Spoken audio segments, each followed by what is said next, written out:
Terkait hal tersebut, Saudara RM pernah mengingatkan Saudara TS, apabila Saudara RM tidak terpilih lagi menjadi gubernur, maka Saudara TS akan diganti.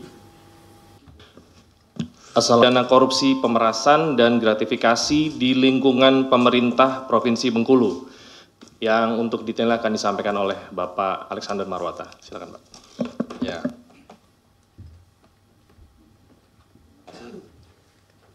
Teman-teman, kami mohon maaf teman-teman menunggu terlalu lama ya karena banyak surat-surat yang harus ditandatangani dan dikoreksi.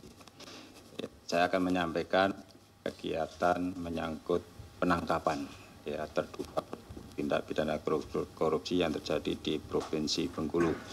Perkara ini sudah dilakukan ekspos tadi sore ya setelah para terduga pelaku datang ke KPK, dan dalam ekspos tersebut dihadiri oleh 3 pimpinan, saya, Pak Nawawi, dan Pak Tanak.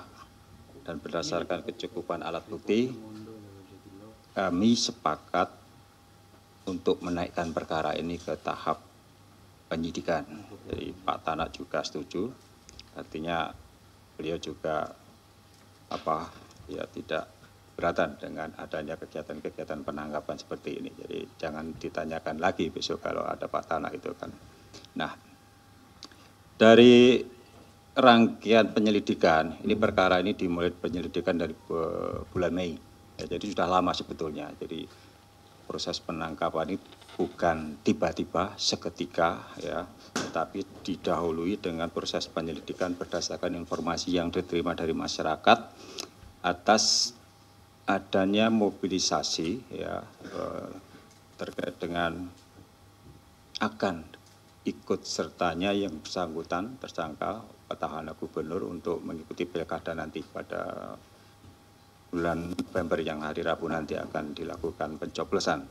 Nah, selanjutnya dari rangkaian penyelidikan dan berdasarkan keterangan pihak-pihak dan informasi, KPK mendapatkan informasi pada hari Jumat kemarin tanggal 22 November 2024 terdapat dugaan penerimaan sejumlah uang oleh Saudara EF alias AC selaku ajudan Gubernur Bengkulu dan Saudara IF selaku Sekretaris Provinsi Daerah Bengkulu yang dimaksudkan untuk Saudara RM selaku Gubernur Bengkulu.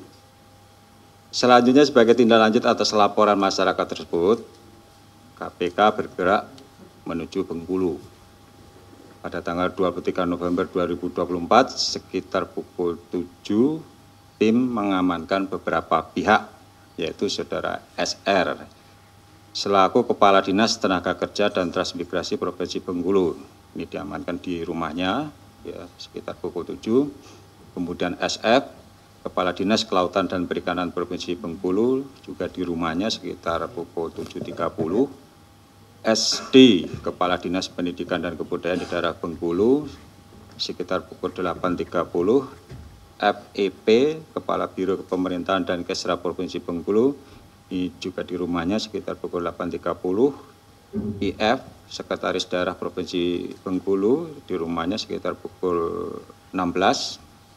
Kemudian TS, Kepala Dinas Pekerjaan Umum dan Tata Ruang Provinsi Bengkulu, di rumahnya sekitar pukul 19.30. RM, ini Gubernur Bengkulu di Serangai, Bengkulu Utara, sekitar pukul 20.30.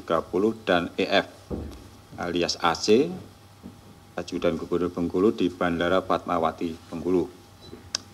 Selain itu, tim juga mengamankan sejumlah uang dan barang bukti di berbagai tempat, yaitu catatan penerimaan dan penyaluran uang sejumlah 32,5 juta rupiah, 32.550.000 rupiah pada mobil SD.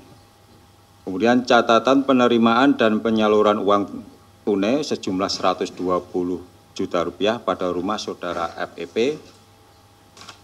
Kemudian uang tunai sejumlah 370 juta pada mobil Saudara RM serta catatan penerimaan dan penyaluran uang tunai sejumlah total sekitar 6,5 miliar dalam mata uang rupiah, dolar Amerika, dan dolar Singapura pada rumah dan mobil saudara EF. Sehingga total uang yang diamankan pada kegiatan penangkapan ini adalah sejumlah sekitar 7 miliar rupiah dalam mata uang rupiah, dolar Amerika, dan dolar Singapura. Adapun konstruksi perkaranya diduga telah terjadi tindak pidana korupsi sebagai berikut. Pada bulan Juli tahun 2024, Saudara RM menyampaikan bahwa yang bersangkutan membutuhkan dukungan berupa dana dan penanggung jawab wilayah dalam rangka pemilihan gubernur Bengkulu pada Pilkada serentak bulan November 2024. Selanjutnya pada sekitar bulan September sampai dengan Oktober 2024, Saudara IF mengumpulkan seluruh ketua OPD dan kepala biro di lingkup Pemda Provinsi Bengkulu dengan arahan untuk mendukung program Saudara RM yang mencalonkan diri kembali sebagai Gubernur Bengkulu. Saudara SF menyerahkan uang sejumlah 200 juta rupiah kepada Saudara RM melalui Saudara EP dengan maksud agar Saudara SF tidak dinonjobkan sebagai kepala dinas. Saudara TS mengumpulkan uang sejumlah 500 juta yang berasal dari potongan anggaran ATK, alat tulis kantor, potongan SPPD, surat perintah perjalanan dinas, dan potongan tunjangan pegawai. Terkait hal tersebut, Saudara RM pernah mengingatkan Saudara TS, apabila Saudara RM tidak terpilih lagi menjadi gubernur, maka Saudara TS akan diganti. Saudara SD mengumpulkan uang sejumlah 2,9 miliar. Saudara SD juga diminta Saudara RM untuk mencairkan honor PTT pegawai tidak tetap dan GTT guru tidak tetap seprovinsi Bengkulu sebelum tanggal 27 November tahun 2024. Jumlah honor per orang adalah 1 juta. Kemudian pada bulan Oktober 2024, Saudara FEP menyerahkan setoran donasi dari masing-masing satker di dalam tim pemenangan Kota Bengkulu kepada RM melalui EP sejumlah 1.405.000.000 rupiah. Kemudian selanjutnya para pihak tersebut dibawa ke Jakarta. Tadi sudah dibawa ke Jakarta dan kemudian dilanjutkan dengan pemeriksaan kepada para pelaku terduga korupsi. Atas fakta peristiwa tersebut, kemudian KPK telah menemukan adanya permulaan bukti yang cukup dan menaikkan perkara ini ke tahap penyidikan. KPK selanjutnya menetapkan 3 orang sebagai tersangka, yaitu RM, Gubernur Bengkulu, IF, Sekretaris Daerah Provinsi Bengkulu, dan EP atau AC, ini Ajudan Gubernur Bengkulu. Atas perbuatannya, para tersangka disangka telah melanggar ketentuan pada pasal 12 huruf E dan pasal 12 huruf E ini pasal pemerasan dan pasal 12B besar gratifikasi.